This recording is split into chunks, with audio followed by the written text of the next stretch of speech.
राजस्थान के माउंट आबू यानी कि सबसे ऊंचा पहाड़, और इस पहाड़ पर ये हरियाली देखकर आप समझ जाइए क्या पहाड़ों पर ये हरियाली हो सकती है। राजस्थान की उस धोरों की धरती की बात कर रहे हैं, और ये सबसे पक्का पहाड़ होता है, पथरीला पहाड़ होता है। यह हरियाली आप देखकर समझिए कि कितनी मेहनत लगी होगी यहाँ के लोगों की, कितनी मेहनत से ये आप हरियाली देख पा रहे होंगे। इसी के साथ आज हम बात करेंगे यौगिक खेती। पहले नहीं सुना होगा या कभी कभी पढ़ा होगा, आज सुनिएगा, समझिएगा। प्राकृतिक खेती, यौगिक खेती। अब प्राकृतिक खेती तो नई नहीं है, लेकिन यौगिक खेती भी अब उसके साथ जुड़ गई है। पैसा बिल्कुल नहीं लगने वाला है, विदाउट मनी आप इस खेती को करेंगे। और इसी के लेकर चर्चा के लिए और ऊंचे पहाड़ों में चलेंगे। महेंद्र भाई हमारे यहाँ पर साथ है। क्या आज हमें आप यौगिक खेती और प्राकृतिक खेती के लिए और कितने ऊंचे पहाड़ों पर लेकर जाने वाले हैं, जहाँ से ये हरियाली और नजदीक से हम देख पाए? जैसे कि ये माउंट आबू ऊंचा स्थान तो है, लेकिन हम उसको और भी ऊंचे स्थान पे लेके जाना चाहते हैं, जहाँ पर ये यौगिक खेती का आवाज पूरे भारत में नहीं लेकिन पूरे विश्व में गूंजेगा। तो चलिए चलते हैं आगे की चर्चा की। चलिए, पूरे भारत में प्राकृतिक खेती और यौगिक खेती की आवाज पहुंचानी है।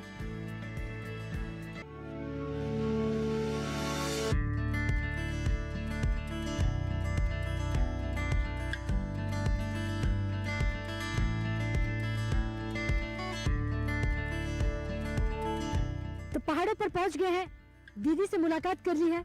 नमस्कार। नमस्कार। क्या नाम है आपका? बीके सुनीता। सुनीता दीदी, आज इन पहाड़ों पर हम ये जानने के लिए आ गए हैं, फिर हम चौपाल चर्चा में पहुंचेंगे, पूरे हिंदुस्तान के अलग अलग किसानों से बात करेंगे। प्राकृतिक और यौगिक खेती, क्या इन पहाड़ों पर कुछ ऐसा चमत्कार आपने किया है? जी, ये आप देख रहे थे सारी जगह में पहाड़ों के ऊपर जो हमें चढ़ते हुए बहुत मेहनत हुई। इन पहाड़ों के अंदर जंगल में मंगल किया हुआ है हमारे राजयोगी भाइयों ने। हाँ। जो योग का प्रयोग कर रहे हैं प्रकृति के ऊपर। हाँ। तो आप खुद देखेंगे कि यहाँ पर अनेक फ्रूट्स के पेड़ हैं जो अपने किसान भाई, अपने बीके भाई कर रहे हैं। तो आप उनसे ही इस बारे में ज्यादा जानकारी लेंगे तो अच्छा होगा। चलिए, तो आप देखिए जंगल में मंगल आप देख सकते हैं तस्वीरों के साथ। प्राकृतिक और यौगिक खेती, जी सर, क्या ये यौगिक और प्राकृतिक तरीके से है? बिल्कुल प्राकृतिक है, क्योंकि इन पत्थरों के पहाड़ पे जब भाई साहब के मन में संकल्प आया कि यहाँ मैंने ऐसे रूखे पहाड़ नहीं देखना है, तो कई लोगों को ऐसा लगा कि इस जमीन पे कैसे होगा। तब उन्होंने अपना जो दृढ़ निश्चय किया, और उन्होंने, आप जब देख रहे हैं तो भाई बताएंगे कि ये ऐसे कितने साल में इसको फसल लगी है। जी भाई नमस्कार, क्या नाम है आपका? हरीश भाई। हरीश भाई, हरीश जी, किस तरह से ये यौगिक और प्राकृतिक हम कह सकते हैं? क्या कुछ अलग स्वाद होगा इसका? इसका अलग टेस्ट तो है ही जी, क्योंकि हमने इसमें कोई भी केमिकल यूज नहीं किया। इसमें हमने गाय का गोबर और बकरी का, या खाद देख रहे नीचे, हमने यही यूज किया। और पूरे यहाँ ये दादी जान की पार्क है, और ये पहाड़ के ऊपर था तो असंभव था, कोई सोचते थे यहाँ पेड़ भी नहीं होगा। तो इसमें हमने 600 पेड़ फलों के लगाए। अच्छा। जो आप देख रहे हैं, कहीं एप्पल लगे हैं, कहीं लीची लगी है, कहीं अनार लगे हैं, कहीं अमरूद लगे हैं, कहीं कटहल लगे हैं, तो कहीं सेब लगे हैं, कहीं वो आवोकाडो, 30 प्लांट आवोकाडो जिसको बटर फ्रूट कहते हैं, यहाँ 30 पेड़ है, और उस पेड़ के ऊपर तो सैकड़ों लगे, अभी छोटे हैं। तो ये सब फलों का ही लगाया। और इतना ही नहीं, सिर्फ यहाँ ये स्ट्रॉबेरी भी आप देख रहे हैं, तो ये काफ़ी उतरा, और सब भाई बहनों को हमने बांटा भी। फिर हमने यहाँ के माउंट के लोगों को भी कहा कि हम बारिश में आपको फ्री 1 लाख पौधा फ्री देंगे, ताकि यहाँ के गरीब लोगों की जीविका भी हो सके। तो यहाँ पहले हमने एक्सपेरिमेंट किया, फिर हमने पिछले साल भी कुछ प्लांट बांटे थे फ्री। अभी हमने औरिया गांव, शाल गांव वालों को बोला कि हम फ्री देंगे। क्या बात है हरीश जी, आप बहुत अच्छा काम कर रहे हैं।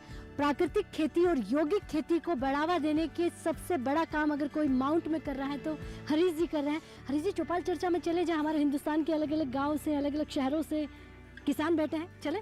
जी जी, चलिए आ जाइए। तो चौपाल चर्चा में चलते हैं और आगे की चर्चा वहीं शुरू करते हैं।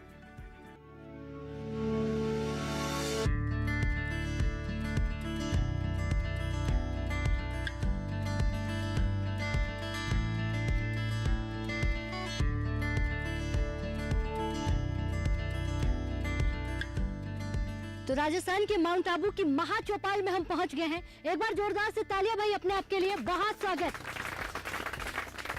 ये तालियों की गड़गड़ाहट पहाड़ों से आ रही है, राजस्थान के माउंट आबू से आ रही है। और आज की चौपाल चर्चा महत्वपूर्ण है, बेहद खास है, क्योंकि यहाँ कोई एक गांव नहीं है, कोई एक राज्य नहीं है। राजस्थान जरूर है क्योंकि जगह बहुत सुंदर है, लेकिन यहाँ आपको भारत के अलग अलग कोनों से किसान और हमारे अलग अलग एक्सपर्ट्स मिलेंगे। गोवा हो, उत्तर प्रदेश हो, राजस्थान हो, मध्य प्रदेश हो, उसके अलावा हरियाणा हो, या फिर यहाँ पर बात करें अलग अलग राज्यों की, तो आप खुद ही मिलिएगा और जानिएगा। लेकिन चर्चा, जैसा हमने आज आपको शुरुआत में बताया था कि एक ऐसे चमत्कार की बात करेंगे। मानता नहीं है चमत्कार को कोई, लेकिन चमत्कार को नमन करता है जब वो यकीनन आपके सामने आ जाता है। बात करेंगे यौगिक खेती, प्राकृतिक खेती। माननीय प्रधानमंत्री जी का सपना है हर किसान जीरो बजट वाली खेती करे, क्योंकि आमदनी बढ़ाना है। ऐसी फार्मिंग करे जिससे किसान को कम लागत ज्यादा मुनाफा हो। अब यौगिक खेती क्या है? देखिए, यौगिक खेती का कॉन्सेप्ट कहाँ से आया, क्यों जरूरत पड़ी अब यौगिक खेती की, क्या इसके बाद भी कुछ और जरूरत है, जान लेते हैं। शुरुआत करते हैं, हमारे तमाम यहाँ पर अधिकारी हैं। सबसे पहले मैं सर से ही शुरू करूंगी। जी सर, खड़े होइए। नमस्कार, क्या नाम है आपका? नमस्कार, मेरा नाम महेंद्र ठाकुर है। मैं गोंदिया महाराष्ट्र से आया। जी, क्या करते हैं आप? मैं बाय प्रोफेशन माइक्रोबायोलॉजिस्ट हूँ, लेकिन मैं पिछले 20 साल से खेती करता हूँ। जी, तो आप समझ गए होंगे कि आज हम दिल्ली से इतने किलोमीटर की दूरी तय करके आए हैं राजस्थान के माउंट आबू में, ये जानने के लिए प्राकृतिक खेती समझ में आ गई किसानों को। अब नया यौगिक खेती ये क्या है? जब हम प्राकृतिक खेती कहते हैं तो मतलब ही उसका ये होता है कि हम प्रकृति से जुड़े, और प्रकृति से जुड़े और प्रकृति का सहयोग अगर हम ना मिले तो हम ये खेती कर ही नहीं सकते। तो यौगिक खेती मतलब प्रकृति के साथ हमारा संबंध जोड़ना। अगर हम प्रकृति के साथ संबंध जोड़ने की जो विधि है उसको हम योग कहते हैं, यौगिक खेती कहते हैं, और ये पिछले 12 साल से हम लोग इसका अभ्यास कर रहे हैं। चलिए बैठिए, बहुत धन्यवाद, अच्छी जानकारी दी है। जी नमस्कार, क्या नाम है? नमस्कार, मैं संयुक्त संचालक कृषि के पद पर मध्य प्रदेश में हूँ, जबलपुर में। मेरा नाम KS नेताम है। क्या विज्ञान इसको मानता है कि यौगिक खेती कुछ है? क्या यौगिक खेती जरूरी है? अगर हम प्राकृतिक खेती करते हैं या कुछ भी काम करते हैं तो इसे यौगिक तरीके से करना पड़ेगा? नहीं, देखिए, ये हम जो है वैज्ञानिक पक्ष की बात तो करते हैं, लेकिन आप जो है आप यहाँ जो खड़े हैं यहाँ पर हम देख रहे हैं, आप ये पेड़ के नीचे जहाँ पर हैं, इस पेड़ को यदि हम आप बात करेंगे तो इसको किसी न किसी रासायनिक खाद या यूरिया DAP कोई सप्लाई नहीं कर रहा है। लेकिन ये पौधे जो अपने अनुरूप अपने समय के अनुकूल जैसे फल रहा है, फूल रहा है, सब हो रहा है। तो वैसे ही यदि हम नेचुरल तरीके से यदि किसी चीज़ को मैनेज करते हैं तो वो परिणाम हमको DAP खाद रासायनिक से जो प्राप्त होते हैं वही परिणाम हमको और ये प्राकृतिक तरीके से भी प्राप्त हो सकते हैं। चलिए बैठिए, बहुत धन्यवाद। जी सर, नमस्कार, क्या नाम है? मेरा नाम बाला सुरुगे है। इससे बड़ी हाईटेक खेती अगर कोई कहेंगे तो यौगिक खेती है, क्योंकि इसमें बहुत कम खर्चा होता है। यौगिक खेती की नई संकल्पना नहीं है, पुरानी पद्धति है, बस को विज्ञान का एक जो हम भूल चुके थे। जी जी जी बिल्कुल। चलिए बैठिए, बहुत धन्यवाद। जो भूल गए थे उसे याद दिलाने की जरूरत है, और यही सही समय है। प्राकृतिक खेती कोई नया कॉन्सेप्ट थोड़ी ना है। आज आप प्राकृतिक खेती की बात करते हैं। जी सर, नमस्कार। नमस्कार, कहाँ से आए आप? मैं हरियाणा से। आप यौगिक खेती करते हैं? जी, यौगिक खेती करते हैं। मैं कॉटन पहले बोता था तो उसमें बड़ा कम होता था उत्पादन, खर्चा भी बहुत होता था। अब मैं ऑर्गेनिक बनाता हूँ। ऑर्गेनिक का मतलब है मैं उनसे प्यार करता हूँ, सने करता हूँ, बीज से सने करता हूँ। जो पानी जब वर्षा आती है तो खेत में जाता हूँ, उससे सने करता हूँ। परमात्मा की याद में मैं वो कार्य करता हूँ। अब मैं यौगिक खेती करता हूँ। आज मेरे से सभी एक्सपोर्ट लेते हैं कॉटन, ये ऑर्गेनिक होती है। आजकल केमिकलों की आ गई, हमारी चमड़ी के रोग होते हैं, और अब मेरे को रेट भी डबल मिलता है। सबसे बड़ी बात है, रेट डबल मिलता है। चलिए, एक हरियाणवी सोप पे भारी अब इनकी कॉटन विदेशों तक पहुंच रही है, तो बहुत बेहतर काम आप करते हैं। जी मैम, नमस्कार। नमस्कार, क्या नाम है आपका? मैं प्रोफेसर सुनीता पांडे हूँ। क्यों जरूरत पड़ी हमें यौगिक खेती की? क्यों जरूरत पड़ी हमें प्राकृतिक खेती की? और क्यों जरूरत पड़ी हमें रासायनों की तरफ जाने की? पहले तो हम नहीं जानते थे ये चीज़ें। देखिए, जहाँ तक यौगिक खेती का सवाल है, ये कोई नई चीज़ नहीं है। हमारे देश की सबसे प्राचीन परंपरा यौगिक खेती रही है। जब हमारे ऋषि मुनि अपने संकल्पों को सिद्ध करते थे, और वो खेती में भी सिद्ध करते थे और चीज़ों में भी सिद्ध करते थे, तो वो योग की शक्ति होती थी जिसके कारण उनके संकल्प सिद्ध होते थे। संपूर्ण वैज्ञानिक और हमारे भारतवर्ष की अत्यंत प्राचीन विधा है, जिसको कि हम सभी लोगों को सीखना और करना चाहिए। सभी किसानों को इसको सीखना और करना चाहिए। जी जी, चलिए बैठिए, बहुत अच्छी जानकारी आपने दी है। जी सर, नमस्कार। नमस्कार जी, क्या नाम है? डॉक्टर देशपाल सिंह बालियान। अब यौगिक खेती तो बहुत पहले से ऋषि मुनियों के टाइम से है। हमारे जो बुजुर्ग थे वे हमेशा जब बीज बोते थे तब ईश्वर को याद करते थे, हे भगवान, हे परमात्मा। वे पढ़े लिखे तो थे नहीं, परंतु उनका दिमाग जो है परमात्मा की तरफ, तो परमात्मा सुन रहा था, भाई पढ़े लिखे तो पर तो ये याद कर रहे हैं, तो अच्छी खेती होती थी। चलिए बैठिए, बहुत धन्यवाद। यौगिक खेती मतलब सकारात्मक सोच। कुछ भी करें, आपकी सोच निर्भर करती है कि आपको क्या करना है। तो चलिए, गोवा से भी एक माता जी आए हैं, उनसे जान लेते हैं, क्योंकि कई किसानों को आपने खेती करवाई है। नमस्ते। नमस्ते। क्या नाम है आपका? हमारा नाम दर्शना है, हम गोवा से है। हमारे आदरणीय मोदी जी बार बार कहते हैं कि प्राकृतिक खेती करनी है, तो यहाँ आकर हमको समझ में आया कि प्राकृतिक खेती अगर करनी है तो प्रकृति क्या है ये पहले हमने समझना चाहिए। योग माना बस अच्छाई से आप जुड़ो, और सबसे अच्छाई है ये भगवान ईश्वर है, क्योंकि हम कहते हैं हम ईश्वर के बच्चे। बहुत धन्यवाद। यही चमत्कार हमारे अन्नदाता अपने खेतों में करना चाहता है, और इस चमत्कार को कोई बड़ा नाम देने की जरूरत नहीं है, इस चमत्कार के लिए कोई बड़े एफर्ट्स की जरूरत नहीं है। बहुत सारी जानकारी होगी, लेकिन छोटे से ब्रेक के लिए रोकते हैं। ब्रेक के बाद फौरन हाजिर होता है, आप कहीं मत जाइए।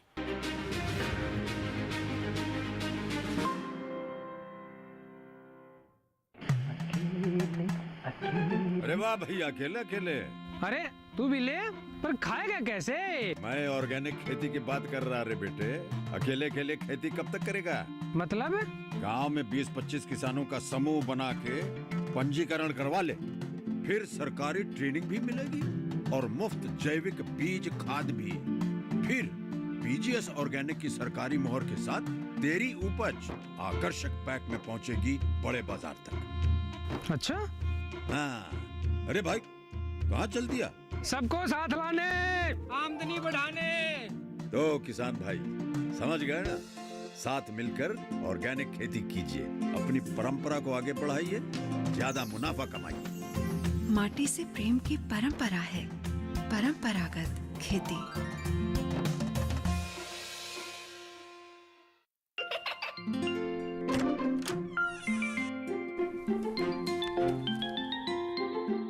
ये क्या हो रहा है? काशवी, इतने कम मार्क्स? काशू बेटा पढ़ा करो, पढ़ोगी नहीं तो आगे कैसे बढ़ोगी? मम्मा, मैं भी तो आपसे यही कहना चाहती हूँ, पढ़ा करो। आप पढ़ोगे नहीं तो आगे कैसे बढ़ोगे? मतलब? वो देखो, सिर्फ बैक पर छपा ऑर्गेनिक नहीं, ऑर्गेनिक का निशान पहचानिए। पीजीएस ऑर्गेनिक का ये लोगो उन किसानों की पहचान है जो आज भी परंपरागत विधि से रसायन मुक्त खेती कर आपके लिए शुद्ध फसल उपजा रहे हैं। अब समझे मम्मा, अगर मैं प्योर ऑर्गेनिक फूड नहीं खाऊंगी तो अच्छे मार्क्स कहाँ से लाऊंगी? अच्छा बच्चों, जैविक खेती की इस मुहिम को आगे बढ़ाइए, शुद्ध ऑर्गेनिक अपनाइए।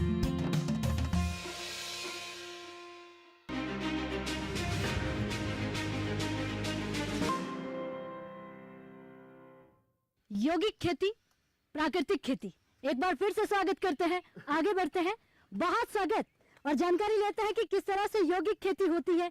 वो चमत्कार जिसे कोई मानता नहीं है, समझता नहीं है, उसी चमत्कार की आज हम बात कर रहे हैं। और भी हमारे साथ किसान हैं, भाई हैं, उनसे बात करूंगी। जी नमस्कार। मैं सुधीर कुमार। अच्छा, ये जो चमत्कार की बातें यहाँ पर हो रही हैं, समझ आ रही है कि ऐसा कुछ होता है? अभी स्वीकार किया आपके मन ने? कई बातें सुनी भी थी पहले, अब यहाँ के देख भी ली।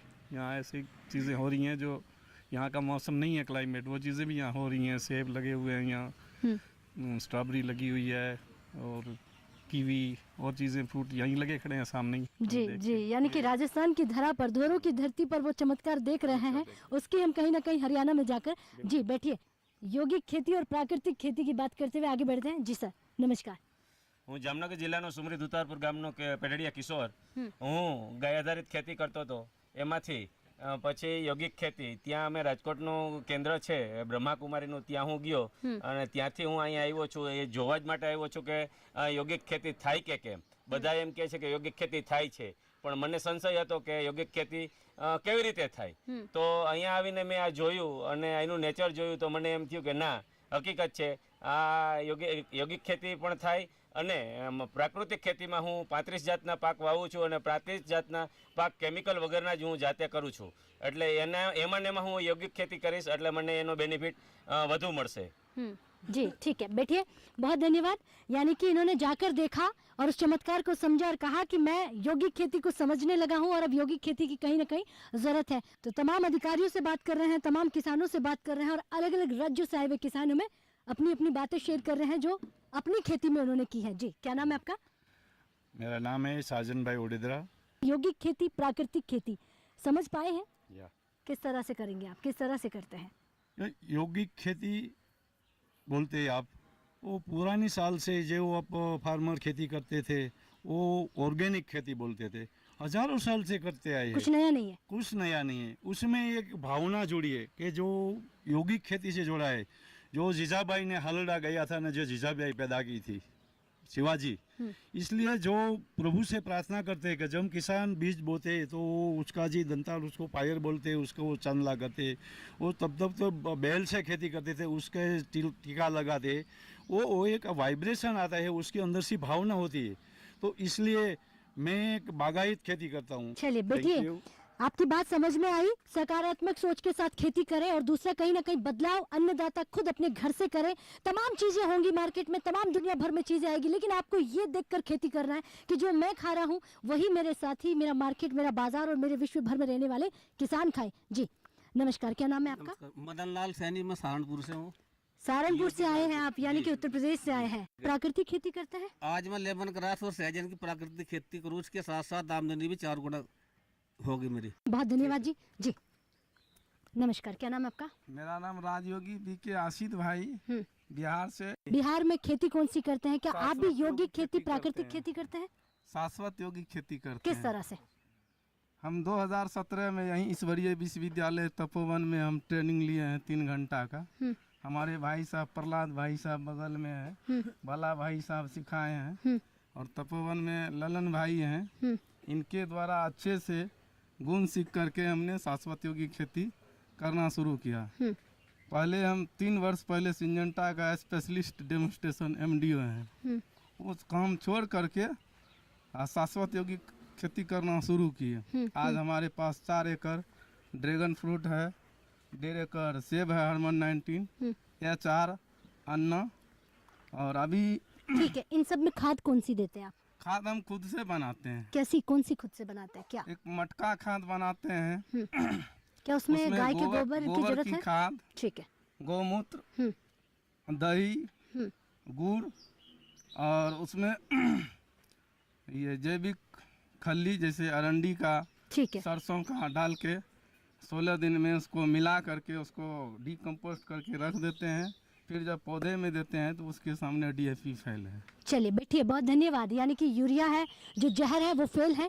बेटिए आपका बहुत धन्यवाद। यानी यौगिक खेती, आपको खेती करनी है तो गाय पालना पड़ेगा और देसी खाद की जरूरत पड़ेगी। कुछ बड़ा नहीं है, अब सब कुछ क्लियर है और पिक्चर बहुत साफ हो गई है कि जब यौगिक खेती का नाम लेते ही दिमाग में फिर सवाल आ जाता है, जब पूछा जाए खाद कौन सी डालते हैं तो आता है कि गाय की गोबर, गोमूत्र, गुड़। तो समझ गए, प्राकृतिक खेती और सकारात्मक सोच, वही है यौगिक खेती। जी नमस्कार, क्या नाम है आपका? मेरा नाम है एक सूबेदार मेजर जयप्रकाश मंडल। कहाँ से आए आप? मैं बिहार से पूर्णिया डिस्ट्रिक्ट से आया हुआ हूँ। अब आप कौन सी खेती कर रहे हैं? यूरिया डाल रहे हैं या फिर आप भी देसी खाद और यौगिक खेती में आ गए? नहीं, मैं अभी यौगिक खेती में हूँ। मेरे को एक बार कैंसर हो गया। अच्छा। कैंसर होने के बाद ये जो आसिफ भाई हैं, इन्होंने बताया कि आप यौगिक खेती करो, पहले डॉक्टर से दिखा लो, यौगिक खेती करो, उसके अंदर बीमारियों का मतलब बहुत ही हद तक दूर हो जाता है। ठीक है। तो हमने आज से 2019 से ये जैविक खेती करना शुरू कर दिया। उसके बाद योग के द्वारा जब इनकी सिखलाई हमको मिल गई तो आज हमारा जो खेती है हम बाज़ारों में भी भेजते हैं, व्यापार करते हैं और हमारी अच्छी आमदनी होती है उससे। आमदनी बढ़ी कि नहीं बढ़ी? बहुत आमदनी बढ़ी। और आपका कैंसर का इलाज हुआ कि नहीं हुआ? हाँ, वो बिल्कुल ठीक हो गया है और हम अभी बिल्कुल स्वस्थ हैं। क्या बात है, तालियां भाई, बैठिए, बहुत धन्यवाद। तो प्राकृतिक खेती मौजूदा सरकार माननीय प्रधानमंत्री जी का सपना, ऐसी खेती करिए जिससे आप अपने आप को ठीक रख सकते हैं, ठीक कर सकते हैं। वही है कि जहर को नहीं बोना है खेतों में। जी नमस्कार। नमस्कार, क्या नाम है आपका? कीर्तिभाई अमीन। कहाँ से आए? गुजरात, पाटन। गुजरात से आए हैं। हाँ। अच्छा, गुजरात तो वैसे ही पूरे भारत में एक अपनी अलग पहचान रखता है। खेती में कितना काम कर रहे हैं आप? कौन सा चमत्कार कर रहे हैं? हमने यौगिक खेती से ब्लैक पीट बनाया। हाँ। काले गेहूँ जो ब्लड प्रेशर को, कैंसर को और ये डायबिटीज को। अच्छा, काले गेहूं को जब खेत में बोते हैं, हाँ। क्या गुजरात में काला गेहूं होता है? हमने वो पंजाब जो है ना, वहाँ से बीज लेकर आए? वहीं से रिसर्च हुआ था। ठीक है। उसको यहाँ लाके उसका क्लाइमेट सेट जो है वो सेट है कि नहीं वो चेक किया, पानी चेक किया और ये अपना सॉइल कंटेंट चेक किया। ठीक है। तो क्या होता है इससे किसानों की आमदनी बढ़ाने के लिए नए डोर्स नए क्रॉप्स के वास्ते ओपन हो जाते हैं। ठीक है, ठीक है। और इसमें हमने ये ऐड किया यौगिक खेती का। हाँ, यौगिक खेती क्या है कि यौगिक खेती 0 बजट कॉस्ट है। बैठिए, बहुत धन्यवाद जी। सर नमस्कार। नमस्कार। क्या नाम है आपका? मैं प्रवीण कुमार, मेरा गांव है कोल और डिस्ट्रिक्ट है कैथल, स्टेट है हरियाणा जी। तो मैं किसानों के साथ मेरे गांव में 4 साल से ऑर्गेनिक एग्रीकल्चर पे काम कर रहा हूँ और 4 साल से मेरे साथ कम से कम 100-150 किसान कंटिन्यू जुड़े हुए हैं और उनका जो है कीटनाशकों का खर्चा और केमिकल रासायनिक खाद्यों का खर्चा 50% कम हो चुका है। कैसे? और उनकी जो फसलें हैं, क्योंकि मैं ऑर्गेनिक खाद्यों का इस्तेमाल करवा रहा हूँ, किसानों को सिखा रहा हूँ, फील्ड में जाता हूँ, प्रत्येक किसान का बीज से लेके जब तक किसान की फसल नहीं पकती तब तक उनके खेत में उनके साथ रहता हूँ, वीकली जाता रहता हूँ। कुछ प्रॉब्लम है खेत में किसान नहीं है तो मैं चेक करता हूँ और समय पे उनका ट्रीटमेंट करवाता हूँ और किसान भी सारे के सारे किसान मेरे साथ संतुष्ट हैं। बहुत धन्यवाद। बैठिए। आपका? जी सर नमस्कार। नमस्कार जी। क्या नाम है? मेरा नाम रेशम सिंह बराड़ है, मैं पंजाब से हूँ। पंजाब से आप आए हैं? कितना अच्छा है कि हर जगह जाने की जरूरत नहीं है, आज आपको यहीं पर मिल गए हैं। पंजाब, हरियाणा, उत्तर प्रदेश, बिहार, गोवा। तो पंजाब में कौन सी खेती कर रहे हैं? क्या आप भी बाबा वाली खेती कर रहे हैं? लोग कहते हैं बाबा बनना पड़ेगा, साधु। एक महाराज हमारे साथ में बैठे हुए कह रहे हैं कि देखिए मैं तो महाराज नहीं हूँ, लेकिन अब किसान भाई कह रहे हैं 3 बजे उठ के पूजा पाठ कर रहे हो तो महाराज बन गए हो। तो क्या समझे हम इसको? मैं आपको बताता हूँ, मैं पिछले काफ़ी सालों से खेती कर रहा हूँ, कुदरती खेती कर रहा हूँ, लेकिन इस बार मेरे जो रिजल्ट्स हैं ना खेती में वो बहुत अच्छे हैं। कैसे आए? मेरा प्रोडक्शन डेढ़ गुना है। कैसे बढ़ा? लास्ट ईयर से क्या कर रहा हूँ, कुछ भी काम करता हूँ मैं अपने भाई गुरु को याद करके करता हूँ जी, और उसका शुक्रिया अदा करता हूँ। बीज बोता हूँ, उसको बोलता हूँ कि मैं आपको बो रहा हूँ, आप अपना जीवन दोगे तो मेरे समाज को अन्न मिलेगा। जी जी, तो उसका शुक्रिया अदा करता हूँ। चलिए बैठिए। बहुत कम शब्दों में बहुत बड़ी बात आपने कही जी। नमस्कार। नमस्कार जी, मेरा नाम बंसीलाल, गांव चिटी, जिला रोहतक से, हरियाणा से हूँ जी। मैं 2007 से प्राकृतिक खेती करता हूँ और अच्छे परिणाम आ रहे हैं। हमारे घर में कोई किसी तरह की बीमारी नहीं है, ना मैं हॉस्पिटल में जाना पड़ता है। मेरे को देख करके 5-7 किसान और जागरूक हो चुके हैं। आमदनी बढ़ी कि नहीं बढ़ी? आमदनी बढ़ रही है जी, यानी कि जागरूकता आ गई है। जागरूकता आ गई जी, लेकिन स्टार्टिंग में थोड़ी कम थी 3 साल, अब आमदनी बढ़ रही है। चलिए बैठिए, बहुत धन्यवाद। तो आंध्र प्रदेश से भी हमारे एक किसान भाई आए हुए हैं, आंध्रा की एक तस्वीर देख लेते हैं। नमस्कार। मेरा नाम है डॉक्टर पीरा। I am the genomic scientist जी, and I have my own lab in Tirupati itself. So we know about the agriculture from the ancient days. We given the हमें तो बताया ही पूरा वर्ल्ड को एग्रीकल्चर कैसे करना है। Now we are facing the very big problem with the good productivity and the quality of the food. Ji ji. To give the voice to the AP people, I came to here to learn the ठीक है योगिक farming. चलिए बैठिए, बहुत धन्यवाद। यानी कि आंध्र प्रदेश से आप देख रहे थे, सुन रहे थे तस्वीर, कहीं ना कहीं यौगिक खेती को, यानी किसानों की गलती नहीं है। जिस तरह से हमारे भारत में आप देखेंगे आबादी बढ़ रही है तो कहीं ना कहीं खान पान की जरूरत ज्यादा होती है। ऐसे में यूरिया, कई ऐसी ऐसी दवाइयां किसानों ने डालकर अपनी खेती में उपज को बढ़ाया। अब जरूरत है कि इस उपज को तो बढ़ा लिया, लेकिन कोरोना जैसी बीमारियां भी हमारे सामने आई। अब उससे निपटने के लिए कहीं ना कहीं हमें यौगिक खेती और प्राकृतिक खेती की जरूरत पड़ी। जी सर, आखिरी सवाल लूंगी, इजाजत लूंगी क्योंकि समय हो गया है कहीं ना कहीं बार बार आगे बढ़ने की। यौगिक खेती और प्राकृतिक खेती, क्या ये दोनों एक हैं या फिर आप फिर कहेंगे कि दोनों अलग अलग हैं? क्योंकि 2 कॉन्सेप्ट पे हम बात कर रहे हैं। यौगिक खेती और प्राकृतिक खेती ये बिल्कुल अलग नहीं है। अगर उसमें प्राकृतिक खेती में हमारा प्रकृति से संबंध नहीं है या वो ईश्वरीय शक्ति से संबंध नहीं है तो प्राकृतिक खेती पूरी नहीं हो सकती, अधूरी है। इसीलिए उस प्राकृतिक खेती में ओनली एक इनपुट है। मतलब जब हम खेती में बात करते तो हमने जैसे बीज डाला, हमने खाद डाली या जो भी खाद हमने बनाई, वैसे एक इनपुट है, वो है हमारी भावनाओं का, हमारे अच्छे विचारों का, हमारे अच्छे सोच का। तो वो सोच और विचार जो है जिसकी कॉस्ट 0 है। जी और ये इनपुट अगर हम डालते हैं तो किसान को कोई नुकसान नहीं है, उसके खेती के लिए भी, परिवार के लिए भी उसके फायदे हैं। ठीक है, यानी कि कोई भी किसान, कोई भी अन्नदाता अगर खेती करता है, खेत में कुछ भी उगाता है, तो उसे खाद तो देना ही पड़ेगा। ये बात सच है? जी हाँ। या ऐसा है कि बिना खाद दिए वे परमात्मा से प्रार्थना करते करते वो खेती बड़ी हो जाए? देखिए, जो चीज चाहिए, साइंस में जो चीज चाहिए वो तो देना, लेकिन वो देना कैसे है, क्योंकि उसकी व्यवस्था प्रकृति ने प्राकृतिक रूप से की है, तो वो तो हम देना, हम ऐसे कैसे कह सकते हैं कि उसको हम खाद भी ना दे, पानी भी ना दे और वो पौधा उग जाए। देना है, लेकिन उसको देने के लिए प्रकृति ने व्यवस्था की है, तो वो जो प्राकृतिक व्यवस्था है उसको हम ये करें, और उसमें सारे जीवाणु आते हैं, बहुत सारी बायोकेमिकल रिएक्शन जमीन में होती है, और जो केमिकल पद्धति से दिया जाता है वो देने की जरूरत नहीं है, वो सारी प्रकृति ने व्यवस्था की है, उसको एक साथ जोड़ने का काम हम करें, और उसके लिए हमको योग की जरूरत है, और उसी को हम यौगिक खेती कहते हैं। बहुत बहुत धन्यवाद। तो यह है तस्वीर यौगिक खेती और प्राकृतिक खेती की। जीरो बजट खेती, जीरो बजट वाली फार्मिंग, और कहीं ना कहीं कम लागत ज्यादा मुनाफा।